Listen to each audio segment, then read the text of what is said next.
maintenance work better or the same as work, like for managing depression? The workout is maintenance. It doesn't achieve much, but I achieve the workout. But do you feel like the endorphin release, does that help you? Yes. Yeah, it does. And I, as the Buddhists say, I made merit. I went in there and did my time on the treadmill. I don't want to be there. It's like the last 15 minutes, I'd rather be somewhere else. Like, it's cool. You'll be fine. Sit down, do your work. That's why before the podcast, I was suggesting hot yoga to you. And you seem to be very stiff lately. You've got some injuries and some things that are it's all coming bothering back. you. Yeah. Dude, I'm telling you, that'll fix a lot of that shit. It'll really Yeah, I know you change. have a great workout diversity. When you and I were talking before, we were at your place and you said some mornings you feel like training this way and you'll go to that gym, or you'll train like with judo or whatever, and then the next day it's going to be kettlebells. So you really like to mix it up. I think it's good for a body to always be guessing what's coming next. Yeah, I think that's important. There's some things that I really have to do. I think I need at least 1 day of hard cardio a week, and I think I need at least 1 day of hard lifting weights a week, but I also think I need at least 1 day of yoga a week, at least. Yoga is, to me, it's one of the most important things that I do, because for that 90 minutes, I can't go anywhere. I don't touch my phone's not in the room with me. It's just me and a jug of water and the yoga mat and the class and a bunch of old ladies that are kicking my ass. These old ladies are fucking tough, man. There's this old lady. She goes to this workout class with me. I see her there all the time. She's got to be close to 70. She doesn't even bring water. She just toughs it out. She's there for 90 minutes, sweating and grunting through the postures. And you're doing an hour and a half class, those last 20 minutes in 104 degrees.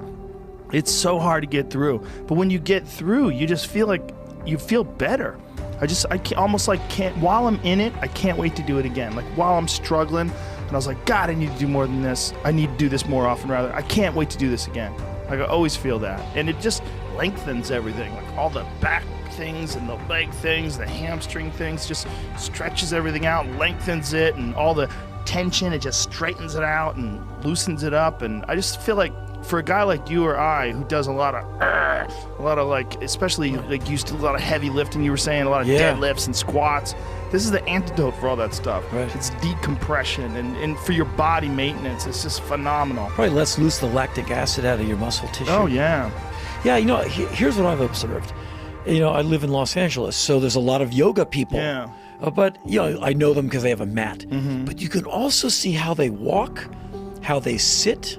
They're so in their body. Yeah. And there is a grace to, I'm not trying to put anyone in the pejorative, but a yoga person, where there's, not only are they limber, they're just really okay. Their body articulation, you're like, okay, I don't have that. I'm a herky-jerky, uncoordinated person, but there's a hum coming from that person's overall body. It's a beautiful machine, the way they articulate themselves and the way they sit. I'm like, it's a very unusual balance, the balance of like the But core you can tell someone strengthening who does it, they have that. Yeah. And it's not subtle. I recognize it. You would in love people. it, man. You know what? You would love it because it fucking sucks. And while you're doing it, man, you have the internal dialogue's crazy. Yeah, you want to bolt. Well, you want to bolt, but you also start going over your life and your mind and dealing with all your bullshit and your to-do list and all the things you're doing wrong or slacking. There's something about really struggling in these static positions for like a minute where you're trying to like hold your leg up in the air and your sweat is literally pouring off your arms and your head, and there's something about that, man, that it's just really cleansing. It just really empties you. I just think it's a thing that you're missing that you would really love if you tried. I bet if you did it and then you came back and we did a podcast a year later, be like, fuck yoga. I fucking love it. It's changed my life. It's changed my life. Yeah, I know a lot of fighters, a lot of people who like are hectic for a living. Yep. They're yoga people. Yep. And like in the 70s, you say yoga, someone's going to punch you. Yeah. Like yoga, wham. Well, you know why I found out about it? Do you know who Hickson Gracie is?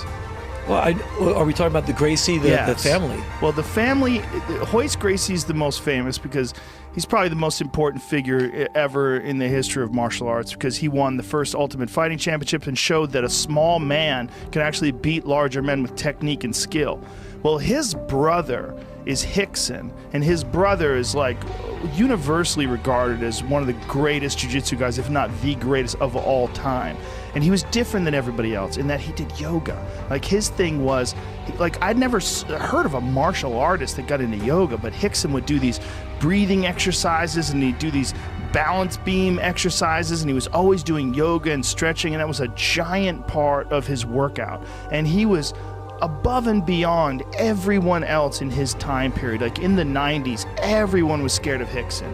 He was the man. I mean, but it wasn't like there was any debate. It's very rare that you get something that is so antagonistic and so tightly contested as two men using martial arts techniques trying to strangle each other, and one guy stands above all by such a large margin, and that was Rickson. And I really do believe that part of it was his mind, part of it was his physicality, but a lot of that physicality was enhanced by his dedication to yoga.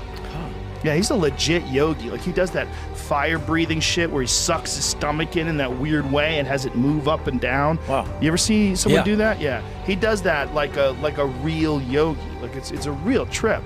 And I think because of his like physical, like you can see it there. He's got this video here. You can see him do this fire breathing shit. Like watch what he does with his stomach. It's kind of fucking crazy. He sucks his stomach way, way, way up deep into his rib cage. He does this breath of fire thing, and then as it gets going, he starts pumping his, like here, see it if you pull it up there, Jamie, to the part where he starts to do it. Look at this. Wow.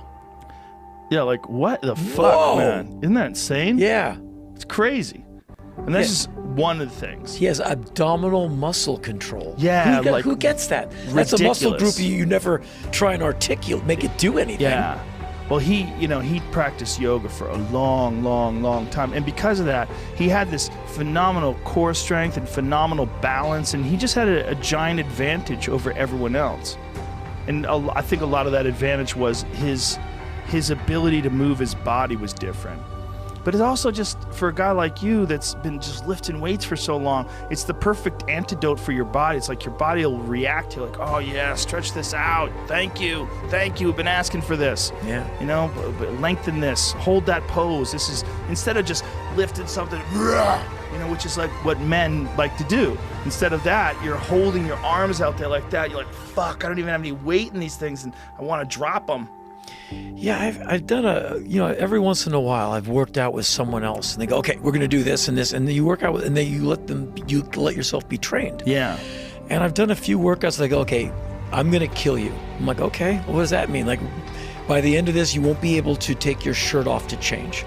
And I've done, where you're benching this much, then this much, then this much. You end up doing like 150 reps, and by the time you can't lift the bar. And you can't lift your arms. You're literally trembling from exhaustion. And I've told that to people. They go, that's yoga. You will tremble from exhaustion. Yeah. And you'll be so happy when you leave because of how good you feel, and you can't wait to go back. And you won't blow your joints out the way you will with weightlifting. I already have. Yeah, there's no way around it. I've